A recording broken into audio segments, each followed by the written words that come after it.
She didn't walk in like someone looking to prove a point. No loud gear, no swagger, no oversized range bag with stickers announcing how tactical she was. Just a simple woman, hair tied back, sleeves rolled up, and a borrowed Glock in her hand. The kind of presence most people overlook in a place like this.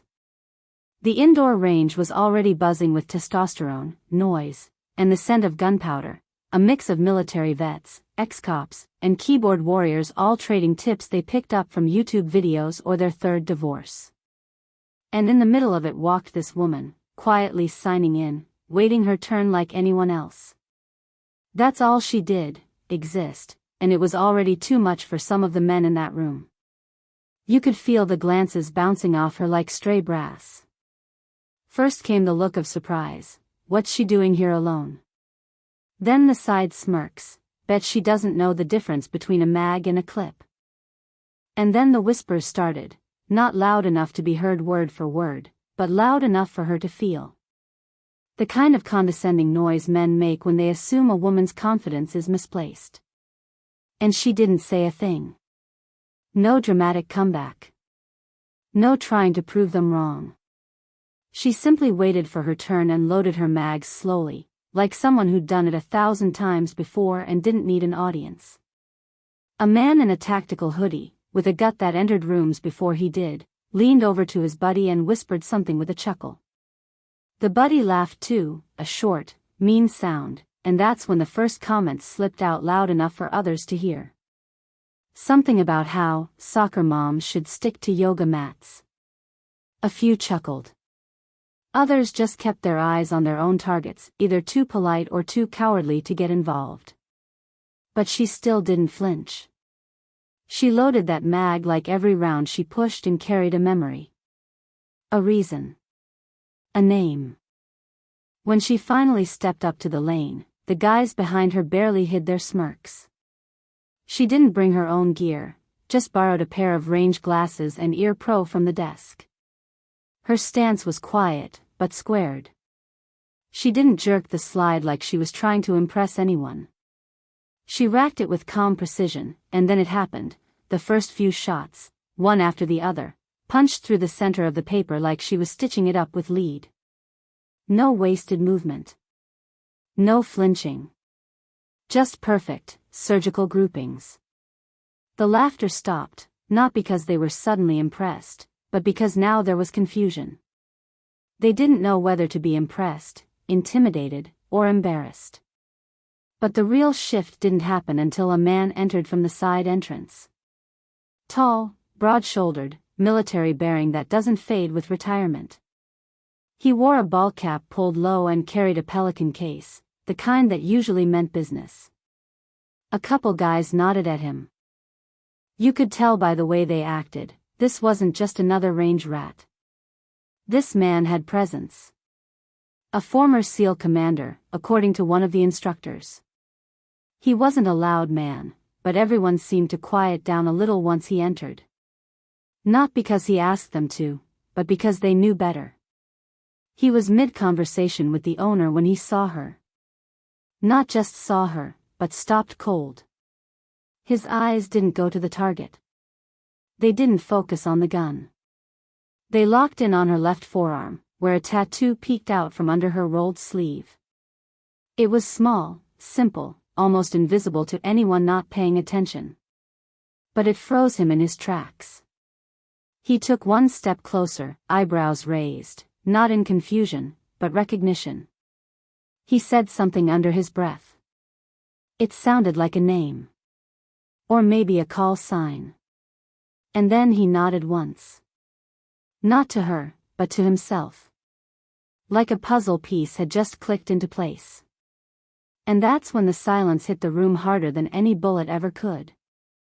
Because when a Navy SEAL commander, someone whose eyes have scanned thousands of combat patches and memorial ink, freezes at the sight of a tattoo, it's never without reason that IT started the way it always does, laughter disguised as advice, mockery masked as concern. The kind of tone men use when they're trying to assert dominance without looking like bullies. She'd barely finished her first mag before one of them strolled over, chewing on ego like it was bubblegum, and said something about her grip. Not in a helpful way. Not with any actual intention of instruction. Just loud enough for others nearby to hear. Loud enough to perform. He pointed at her hands and chuckled, making a big show of explaining recoil as if she hadn't just dropped every round into the 9 ring like clockwork. She gave him a small nod, polite but dismissive. That only fueled him more. Because that's what happens when fragile pride meets quiet skill. They mistake silence for ignorance.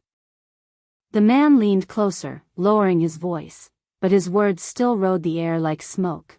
You shoot like someone who just watched a Jason Bourne movie. Another one chimed in, this time from behind the partition, tossing in something about her being there just to meet tactical guys. The room erupted in low laughter, and suddenly it wasn't just a joke, it was a pile-on. A group of grown men, bonded by the belief that their knowledge was worth more than hers, their experience more valid, their time on the range more justified. None of them asked where she learned to shoot. None of them questioned why her grouping was tighter than theirs. None of them noticed the calluses on her palms that don't come from spin class or typing emails. Because it was easier to believe she didn't belong than to accept she might actually be better. And so, the comments kept coming, backhanded compliments like, "You're not bad, for a beginner." Patronizing tips on how to breathe, how to reload, how to stand. She didn't respond to any of them. Not because she didn't know how, but because she knew too well how men like this operate. They don't want a conversation. They want control. One of them, a guy with too much gear and not enough humility, offered to show her the ropes and reached toward her pistol uninvited. She stepped back. Her eyes didn't widen. Her voice didn't raise. She simply shook her head and reloaded. That should have been the end of it. But egos bruise easily when ignored. Especially in front of an audience. He scoffed, muttered something about some people not knowing how to take help, and walked off, arms raised like he was the victim in all this. Another guy, younger but trying harder, took it up a notch. This one started mocking her stance, mimicking it behind her back while his buddy filmed it on his phone, barely holding in his laughter. They weren't just mocking her. They were mocking the idea of her. The idea that someone like her, a woman, alone, without the tactical costume or the loud opinions, could walk into a place they considered their domain and not only exist but perform. The thing about mockery is that it's rarely about the target. It's about the insecurities of the one doing the mocking. These weren't warriors. They were weekend commandos trying to carve out relevance with borrowed terms and rented bravado. Her calm was threatening. Her silence was louder than their jokes. Because she wasn't playing their game. She was winning it, and not by arguing or reacting, but by doing the one thing they couldn't, being real. Still, they didn't stop. They doubled down. Another man walked by and offered her a pink range bag, smirking like he'd just delivered the line of the century. It got a few laughs, but the kind that come from people too afraid to be quiet. She didn't even blink. She just focused on the target, adjusted her ear protection, and fired again. The same rhythm. The same grouping. Every round carving a little more silence into the air around her. What they didn't know, what they couldn't know, is that some people carry their lessons in their bones. Some people have trained in silence, learned in shadows, and walked through places where laughter would have cost them everything. So when these men tried to rattle her, to break her rhythm, to prove a point, what they really did was expose themselves. Because in the presence of true experience, mockery isn't a weapon. It's a mirror. And every joke they made reflected something back at them they didn't want to see. The tattoo was barely visible at first, just a sliver of ink peeking from beneath the sleeve of her shirt, dark against her skin, coiled like a memory waiting to speak. Most people didn't notice it. They were too busy focusing on her appearance, her gender, her quiet demeanor. But the few who did see it simply dismissed it as just another meaningless mark. A trend. A phase. Nothing worth a second glance. Until it caught the eye of someone who knew what it really meant. It wasn't flashy or oversized. It wasn't drawn to impress.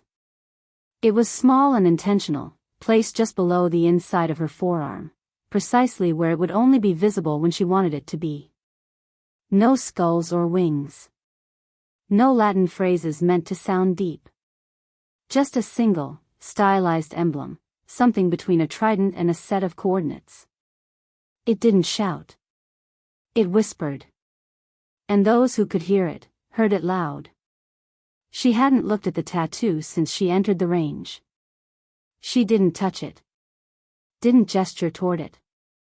It was as much a part of her as the way she handled her weapon, or the calm in her breathing. That tattoo wasn't decoration.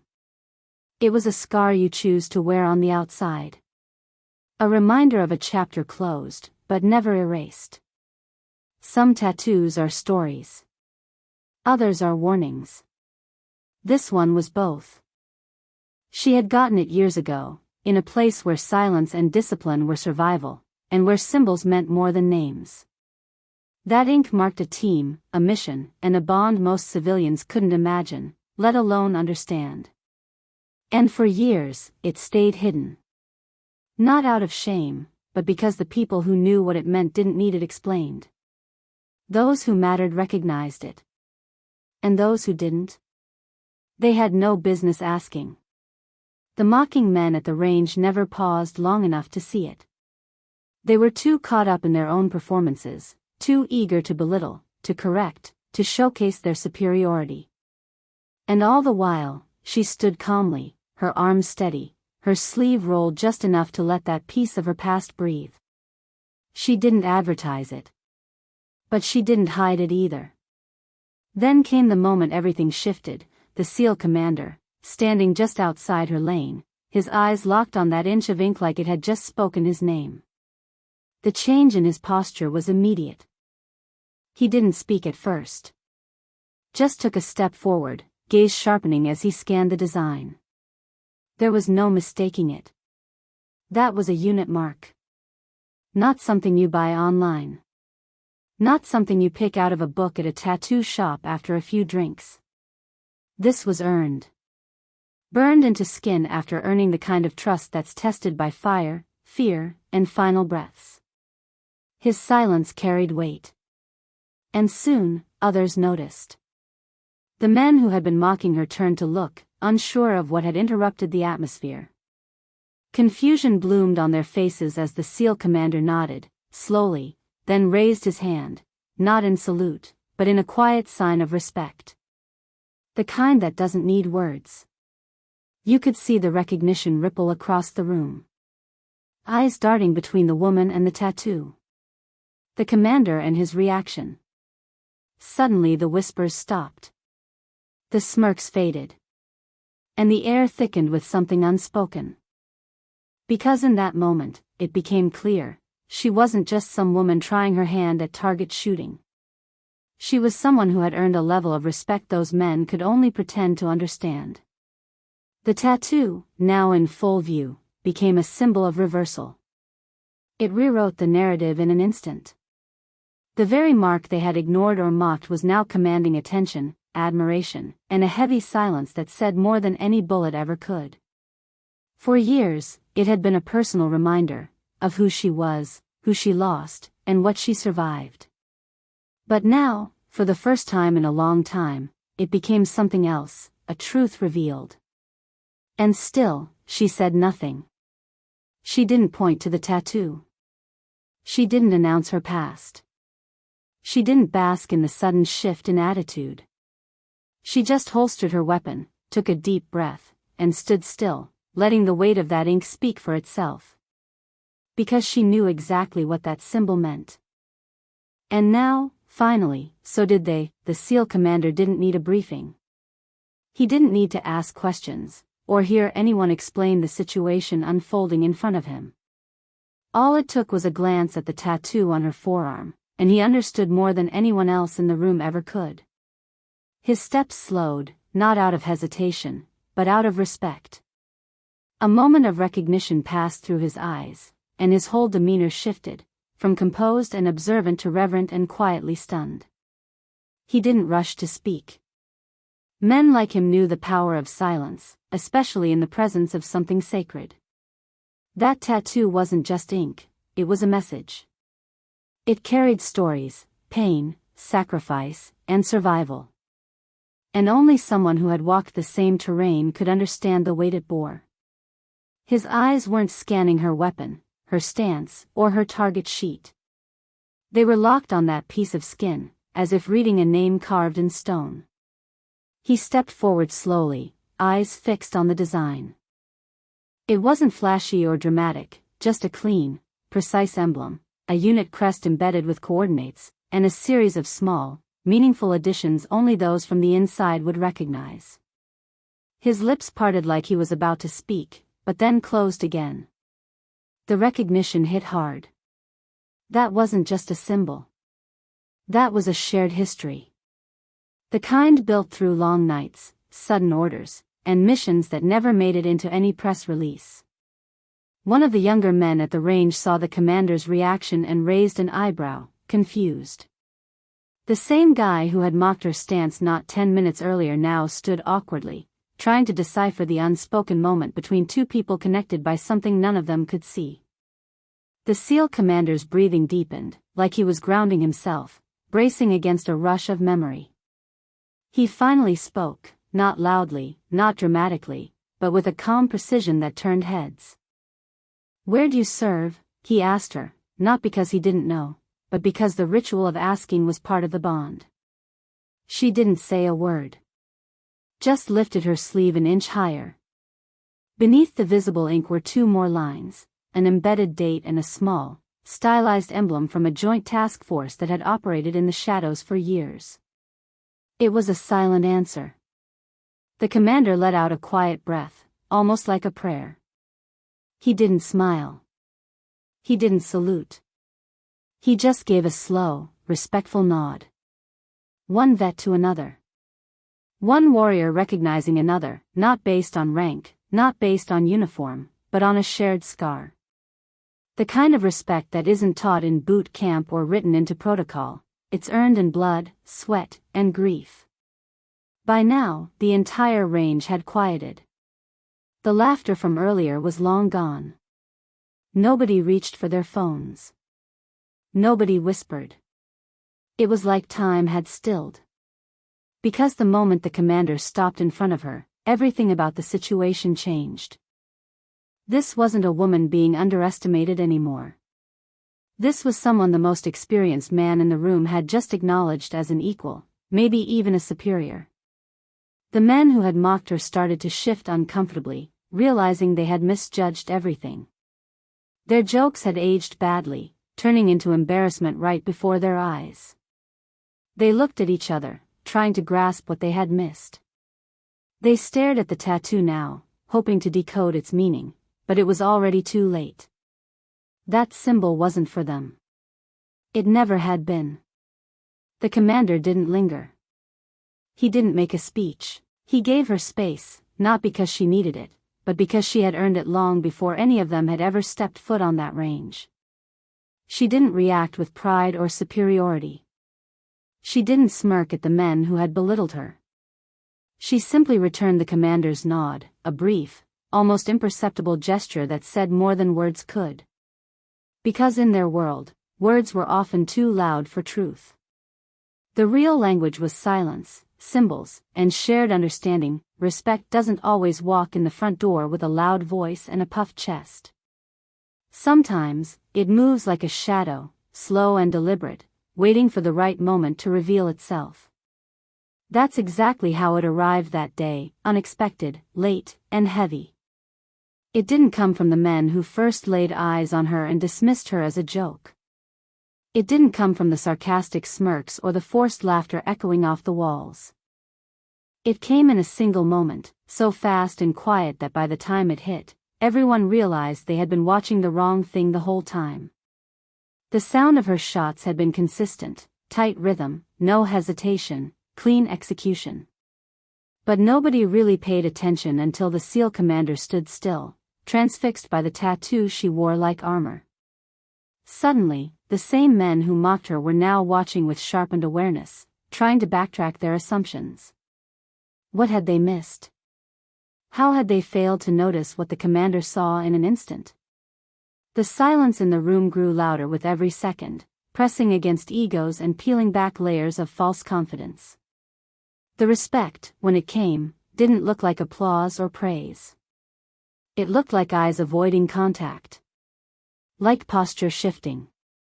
Like weapons being quietly unloaded by men who realized they weren't the most dangerous ones in the room. She didn't demand their respect. She didn't chase it. She didn't even seem to want it. That's what made it even more powerful. Because when someone stands calmly in the storm, unmoved by judgment or noise, it forces people to see them for who they really are.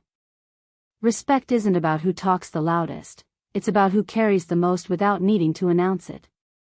And now, in this thick, charged silence, these men began to see her differently. She hadn't changed. They had. Not because she proved them wrong, but because she never tried to prove them wrong at all. That refusal to engage in their shallow games forced a shift. The commander saw it right away because he'd been trained to. But the rest of them had to be humbled by it. One of the men who had laughed earlier, older, with a beer gut and years of range practice behind him, stepped back, his expression a mix of shame and awe. He watched her reload again, every movement smooth, deliberate, second nature. He looked at her hands now, not to critique her grip, but to study them. She hadn't flinched once. She hadn't rolled her eyes. She hadn't tried to out-talk anyone. She'd simply outclassed the entire room without even raising her voice.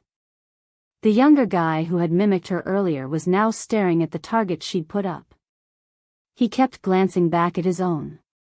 The difference was humbling. The grouping on hers was so precise it looked like one continuous whole, while his looked like a spray of uncertainty.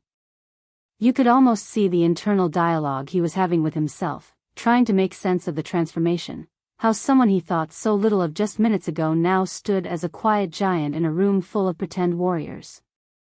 And still, she didn't say a word. She didn't gloat. She didn't shift her tone. She went about her routine with the same calm she had walked in with. That calm, once mistaken for weakness, now radiated power. Not the kind that's forced, but the kind that's earned. The kind that doesn't waver under pressure or insecurity. The kind that draws respect like gravity pulls tide. The SEAL commander didn't intervene. He didn't need to. His presence had already done the talking.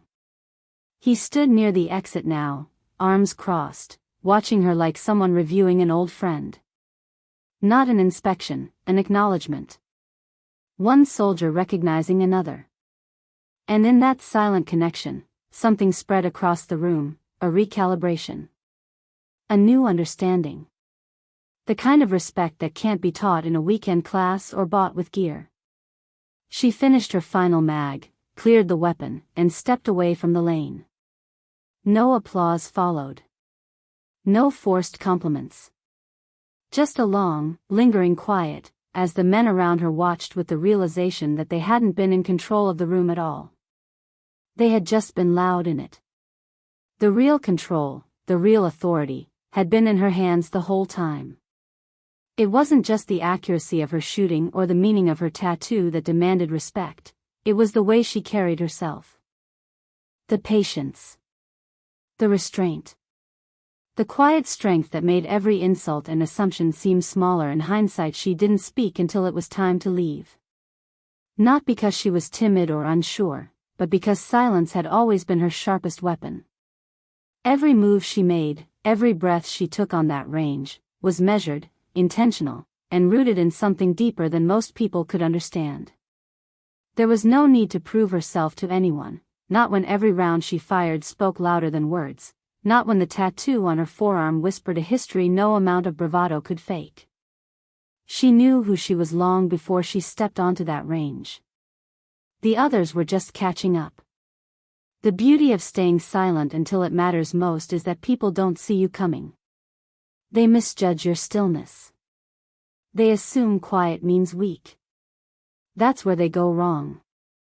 She had mastered the art of letting people underestimate her. It gave her the element of surprise, the edge in every room, every encounter, every confrontation. She did, and she let them. Because when people are trying that hard to be taken seriously, they never stop to wonder why someone else isn't. They never consider that the quiet one already knows something they don't. That moment when the commander acknowledged her with a nod, when the tattoo was fully visible, when the laughter stopped and the eyes widened, she still didn't speak. She didn't need to. The room had caught up to her now. The same men who mocked her were standing in the same silence she had carried from the beginning. And in that silence, she had power. Power they didn't understand. Power they couldn't fake. One man, the one who had filmed her earlier in a mocking stance, quietly deleted the video on his phone. His hands were shaking slightly, not because he feared her, but because he feared what he had just revealed about himself. That he had mocked someone who had walked a path far harder than his. That he had laughed at a story written in sacrifice and silence. The realization stung, but she still said nothing. She simply returned her weapon, gathered her things, and moved toward the door. Every step she took was a reminder of who had really held the room. Not the loudest. Not the most geared up. Not the one with the tactical patches and rehearsed jargon. But the one who never needed to prove anything. The one whose silence had unsettled them more than any confrontation could have.